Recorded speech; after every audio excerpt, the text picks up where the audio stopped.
আসসালামু আলাইকুম রহমতুল্লাহ। আশা করি সবাই ভালো আছেন। আমি অমিত চান বলছি, বর্তমানে দুবাই থেকে। আপনারা অনেকে জানেন যে দুবাইয়ের ভিসা খুলেছে, অনেক এজেন্সি হয়তো অনেক পোস্ট করছে যে দুবাইয়ের ভিসা খুলেছে, খুব ইজিলি এখন ঢোকা যাচ্ছে, যে কেউ আসতে পারতেছে। বিষয়টা সম্পূর্ণ সত্য নয় এবং সম্পূর্ণ মিথ্যাও নয়।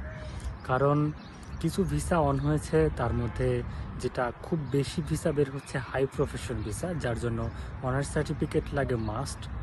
এবং এই সার্টিফিকেট দিয়ে আপনাকে 12,000 বা 10,000 দিরহাম থেকে 12,000 দিরহামের মধ্যে কস্ট নিয়ে বর্তমানে দুবাইতে ঢোকা যাচ্ছে। বাট রিজেকশনের হারটাও কিন্তু অনেক বেশি।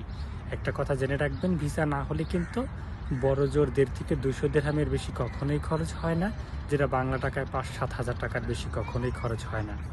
তো বাড়তি টাকা দিবেন না।